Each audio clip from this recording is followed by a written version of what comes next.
Well, playing this album, playing Drastic Fantastic live, the major difference is that I sang so many backing vocals. Backing vocals are just fairy dust for me. They're just magic dust on tunes that really can completely change a song. And so there was a lot of backing vocals on Drastic Fantastic. So we decided to have a Tunstall idol and audition lots of girls and get some backing singers. And we got these two amazing girls, one of whom is quite an old friend of mine called Geeta, who is, she's the wife of an old friend, Ed Harcourt, who's a brilliant singer-songwriter. So I'm stealing his wife and taking her on tour. And the other is this great young girl called Kat, who we found who's half Japanese and half Italian. And they're just an amazing couple of girls. And so that's going to really change the flavour of the show. And as ever, it's all about just trying to be mind-blowing, trying to go on and impress and enjoy ourselves, you know. So it should be great.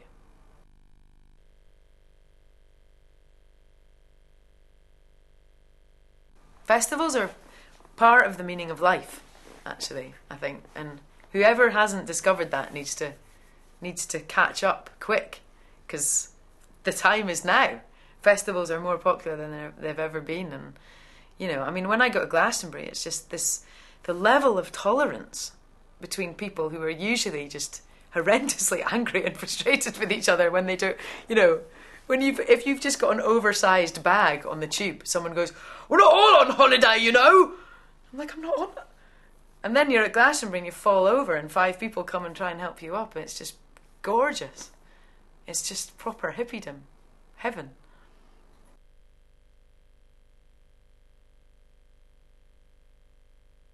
Well, actually, it did get born out of, it was John Peel Day, and I was playing a gig in Sheffield, and just off the cuff I decided to do a cover of Teenage Kicks with my pedal. I hadn't played it, hadn't practiced it, wrote the lyrics out off the internet, put them on the monitor, and went for it.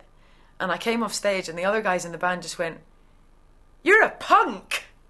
I was like, yeah, I need to use this. And so I just thought, right, with I Don't Want You Now, it's such a petulant adolescent song that's, you know, there's no hidden agenda, there's no subtext. It's just like, I don't like you anymore, and I don't want to be friends. Even if you want to be friends with me, I don't want to be friends with you.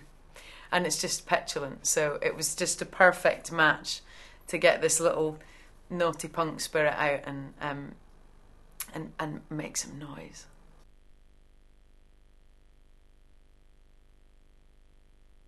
Well, Saving My Face was written around the same time as when we were recording Eye to the Telescope, actually.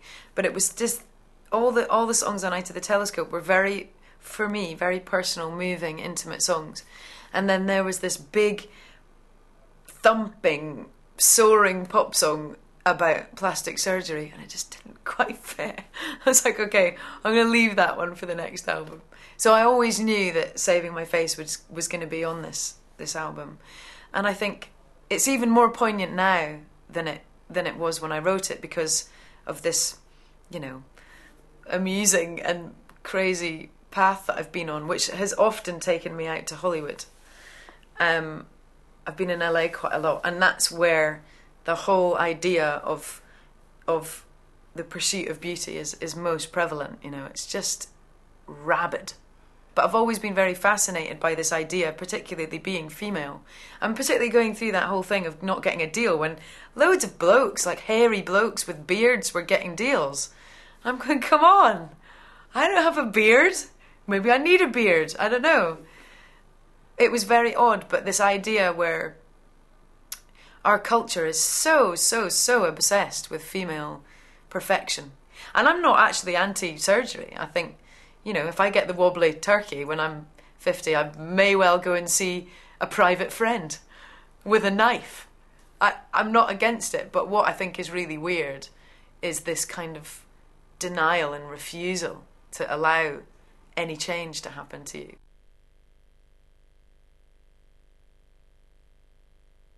The embryo of Little Favours was created when I was about 17, and I wrote this piano piece with a guy that I was completely in love with at the time, and I was at school over in America, and there was 2 pianos in the music room, and sitting at them, your backs were to each other, and we were just playing, and we'd go in there and play songs, and you weren't touching each other, but it was just this incredibly sensual thing where you're playing music together, and but you're not looking at each other, but you can feel the other person just behind you. And that's where the line, "this little universe between our backs, so beautiful and colourful, I lean on that," comes from, because you're kind of this. I mean, this is what we all yearn for when we go and have affairs, or when we chase after that thrill of going. It's that teenage feeling of, it's actually the space before you touch someone for the first time that's the best thing. Once it's done, and you've kind of broken a spell, and it's really about that, where you're asking someone to come into that space with you. And it's teenage lust is a very, very powerful and wonderful drug. I remember it being enjoyable.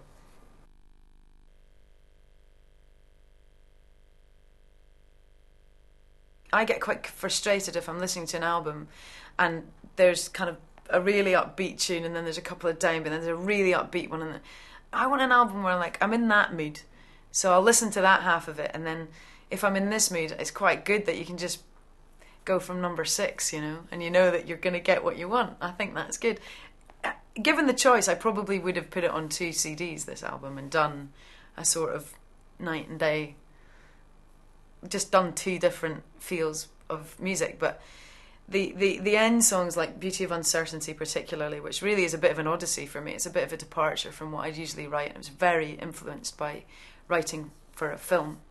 And Someday Soon, which is arguably my favourite on the album, because it's just, Someday Soon I wrote when I broke up with my boyfriend for a day, and I had this day booked in where I was going to go and do some writing with my friends Sam and Jimmy, and I just thought, well, I can sit at home and be completely morbid, or I can go and use it. And I mean, that's the best trick in the book for a singer-songwriter, just like, well, I feel awful, I might as well try and make something out of it. And you go and write a horrendously depressing song. And thankfully it wasn't a horrendously depressing song. I'd very rarely write those.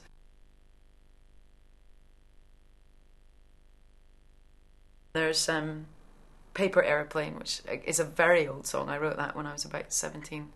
And but it's a different arrangement, and it's on this beautiful old pump organ, which belonged to the guy who owned the studio, and it used to be on a ship in the 19th century, and it was used by the pastor to do the sermons, and it's a pump thing, so you pump with your feet and you play, and it's just this beautiful sound. But then all the sailors would use it when they were having their kind of knees up every other night of the week, and so it's just a very magical instrument to play on.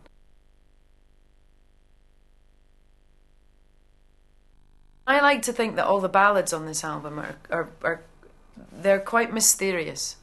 Mystery for me is the one thing that is a really terrible loss in popular culture, that people don't seem to want mystery anymore. They want to know everything about anything, and they don't care even if it's not true. They just want minute details, and it's like, make it up. When I look at Patti Smith on the cover of Horses, which is what made me write Suddenly I See, that's the inspiration for that song, is the picture of her going, I don't know what you're thinking, I don't know what you're about, but I like it. It's hot and it's fantastically engaging, But with these ballads on this, it was all about kind of allowing for mystery and allowing for people to take what they want from it.